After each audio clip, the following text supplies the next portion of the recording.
La historia de los francos se presenta como el desarrollo de una entidad política y cultural que se formó en la frontera del Imperio Romano, no como un pueblo aislado que apareció de repente en el escenario histórico mundial.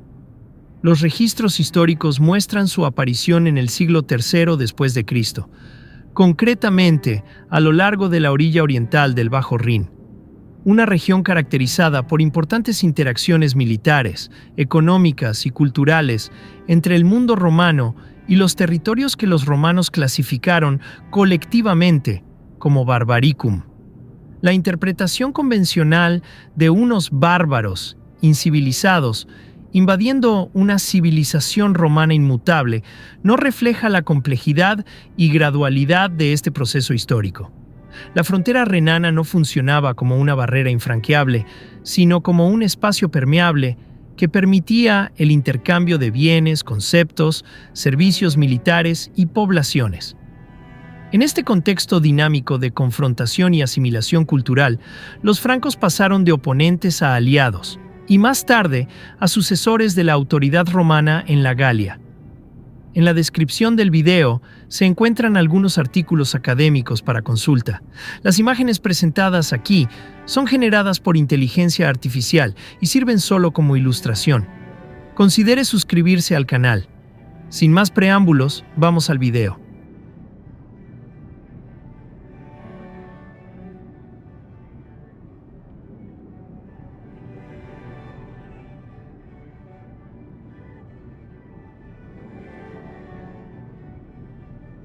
El término franco no designaba inicialmente a un único pueblo con una identidad étnica cohesionada, sino más bien a una confederación o liga, Bund en alemán, de varias tribus germánicas menores que habitaban la región del Rin. Grupos como los camavos, bructeros, cátaros, catuarios y sicambros, cada uno con su propia identidad, se unieron, probablemente por necesidad militar mutua. Esta alianza fue una respuesta directa a la presencia y presión del Imperio Romano. La existencia de una superpotencia vecina catalizó la unión de tribus más pequeñas en una entidad mayor, capaz de comerciar o luchar a una escala más eficaz, ya fuera para resistir las incursiones romanas o para defenderse de otros grupos germánicos, como los sajones. El propio nombre franco refleja esta identidad guerrera inicial.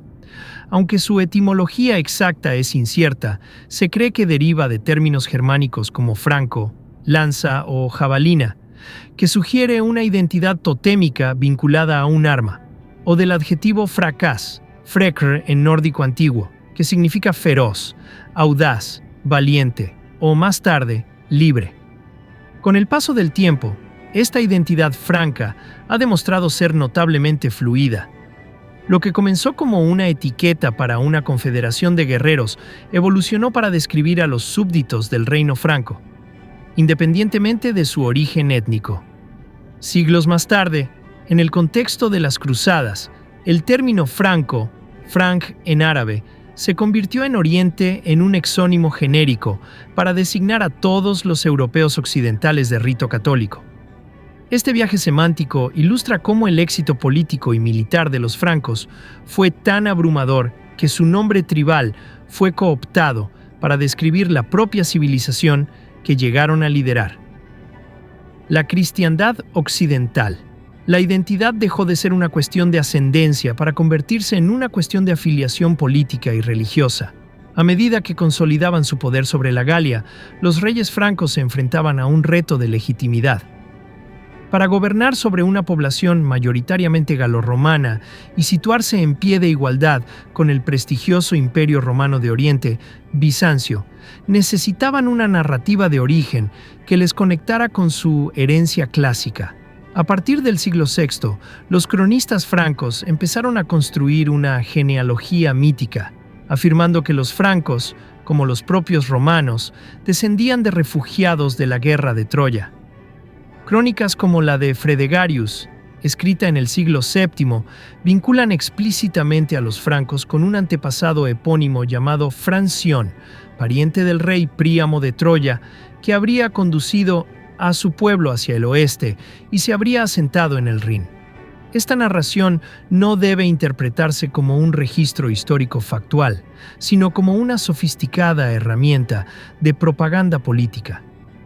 Al reivindicar un origen troyano, los reyes merovingios crearon una ascendencia compartida con los romanos, legitimando su dominio sobre la población galo-romana y presentándose no como conquistadores bárbaros, sino como parientes desaparecidos hace mucho tiempo, restaurando el orden en una provincia que les pertenecía por derecho. Esta construcción mítica fue esencial para la estabilización del reino y la fusión de las culturas franca y romana. La relación entre los francos y el Imperio Romano estuvo marcada inicialmente por violentos conflictos en el siglo III, pero evolucionó hacia una simbiosis estratégica en el siglo IV. Ante las crisis internas y la escasez de soldados, Roma adoptó una nueva política: incorporar pueblos bárbaros a sus fuerzas armadas. Los francos se establecieron como foederati, aliados federados, en territorio romano, recibiendo tierras a cambio del servicio militar. Esta integración fue profunda, con individuos francos que alcanzaron altos cargos militares romanos, como Arbogast, Silvanus y Merobaudes.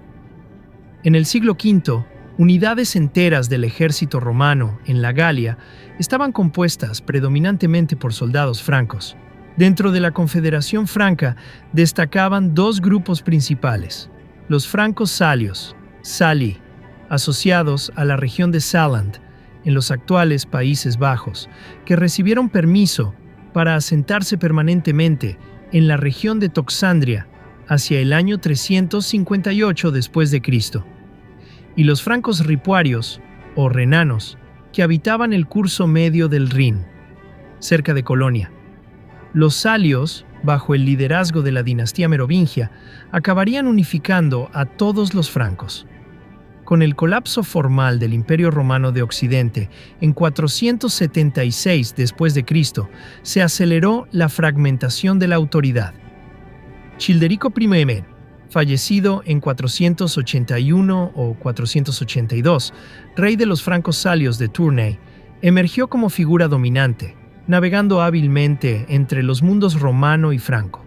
Su tumba, descubierta en 1653, contenía objetos que simbolizaban su doble identidad: armas típicamente francas, junto a símbolos de la autoridad romana. Su hijo, Clodoveo I, 481 a 511, transformó el dominio salio en una potencia que controlaba gran parte de la Galia mediante campañas militares. Derrotó a Siagrio en la batalla de Soissons en 486, conquistó a los alamanes en la batalla de Tolbiac, circa 496, y derrotó a los visigodos arrianos en la batalla de Bouillé en 507, anexionándose Aquitania. Mediante la fuerza y la astucia, eliminó a otros reyes francos, unificando a todas las tribus bajo su mando. El acontecimiento más transformador del reinado de Clodoveo fue su conversión al cristianismo niceno, católico. Esta decisión estratégica le garantizó la lealtad de la aristocracia y el episcopado galo-romanos, dándole acceso a la vasta experiencia administrativa y a la infraestructura de la Iglesia. La conversión estableció una alianza fundamental entre la monarquía franca y el papado en Roma, convirtiéndose los francos en protectores de la Iglesia católica en Occidente. Además, la fe católica proporcionó a Clodoveo un poderoso casus belli ideológico contra sus rivales arrianos. La elección por parte de Clodoveo del catolicismo niceno en lugar del arrianismo fue un punto de inflexión crítico en la historia europea, sellando el destino de Europa occidental como predominantemente católica y estableciendo la alianza entre el poder secular franco y el poder espiritual papal. El reino de Clodoveo fue el primer gran estado sucesor de Roma que logró fusionar con éxito las culturas germánica, romana y cristiana, sentando las bases de la civilización europea medieval. Pese a su éxito militar en la Galia, los francos tenían un defecto político fundamental. Concebían el reino como propiedad personal del rey que debía dividirse entre herederos, no como un estado indivisible. Tras morir Clodoveo en 511, su reino se fragmentó entre sus 4 hijos, creando los territorios clave de la era merovingia: Austrasia, este germánico; Neustria, oeste romanizado; y Borgoña, sureste. Esta partición generó ciclos de conflicto, con familiares enzarzados en intrigas y guerras civiles. La historia merovingia se caracterizó por traiciones y alianzas inestables, ejemplificadas por las rivalidades entre Brunilda y Fredegunda. Los reyes de pelo largo, reges criniti, simbolizaban su linaje sagrado en su cabellera sin cortar. La sociedad merovingia fusionaba elementos germánicos y galorromanos, con una jerarquía de nobles, hombres libres y esclavos. La ley sálica codificó compensaciones monetarias, Vergeld, según el rango social, y su cláusula sobre tierras sálicas acabaría excluyendo a las mujeres de la sucesión real. El poder real se debilitó gradualmente, pasando al prefecto de palacio, mayordomus, inicialmente un administrador que terminó controlando el tesoro y los ejércitos. Los pipínidas, liderados por Carlos Martel, consolidaron este cargo. Su victoria en Tours, Poitiers, 732, contra las fuerzas musulmanas aumentó su prestigio. Su hijo Pepino el Breve, con la bendición papal, depuso al último merovingio en 751, reemplazando la realeza hereditaria por una teocrática sancionada por la Iglesia. Esta alianza franco-papal desplazó el poder hacia Austrasia, reorientó la expansión hacia Germania y estableció un imperio cristiano vinculado a Roma, combinando poder militar y autoridad religiosa. Carlomagno, 768 a 814, hijo de Pepino, fue principalmente un líder militar que expandió el reino franco mediante campañas anuales. Conquistó el reino lombardo, 774, sometió Baviera, destruyó el janato aviario en Panonia y libró una brutal guerra de 30 años contra los sajones paganos, forzando su conversión al cristianismo. A su muerte, su imperio unió a la mayor parte de Europa occidental, bajo un solo gobernante por primera vez desde la caída de Roma. En la Navidad del año 800, el Papa León III coronó a Carlomagno, emperador de los romanos, reviviendo el título imperial después de 300 años. Esta coronación transfirió la autoridad imperial a los francos, elevó a Carlomagno al mismo rango que el emperador bizantino y lo estableció como líder secular de la cristiandad occidental. Esta alianza franco-papal constituyó la base del posterior Sacro Imperio Romano Germánico.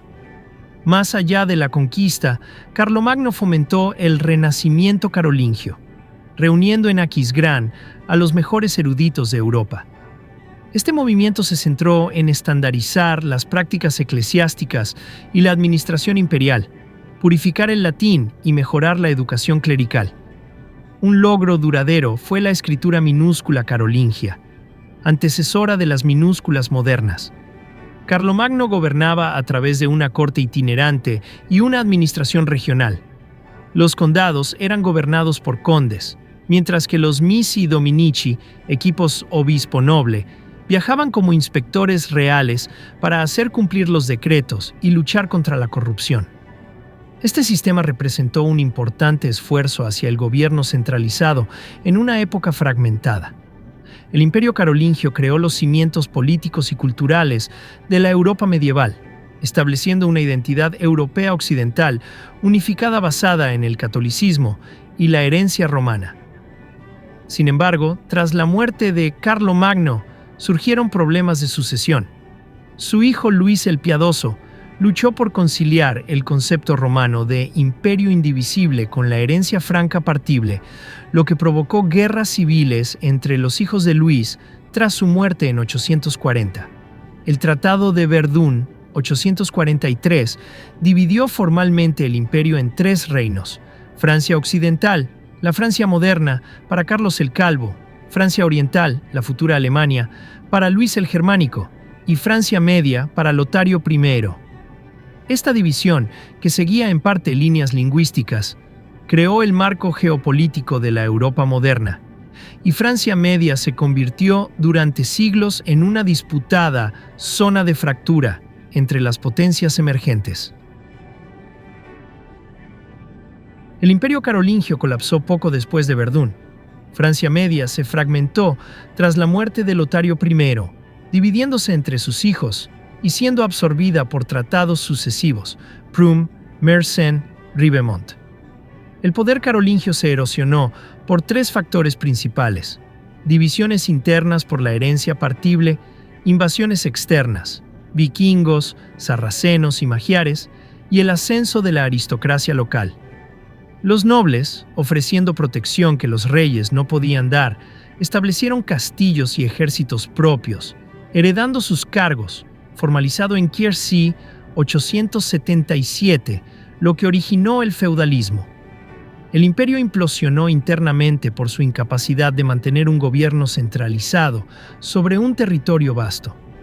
En 888, tras la deposición de Carlos el Gordo, el imperio se fragmentó definitivamente, reemplazándose los carolingios por capetianos, 97, y otonianos, 91. Los francos transformaron Europa en la transición de la antigüedad a la Edad Media, fusionando elementos germánicos, romanos y cristianos. Su legado incluye las bases de Francia y Alemania, el modelo para el Sacro Imperio Romano y la frontera lingüística entre lenguas romances y germánicas. Influyeron profundamente en el francés, mientras que su lengua evolucionó hacia el neerlandés y flamenco en el norte. La conversión de Clodoveo al catolicismo y la alianza franco-papal establecieron la estructura religiosa medieval. Sus leyes, especialmente la Lex Salica, influyeron en los sistemas jurídicos europeos. Los francos construyeron un nuevo orden que, aunque fragmentado tras el colapso carolingio, legó a Europa sus naciones embrionarias, identidad religiosa y cimientos lingüísticos y legales.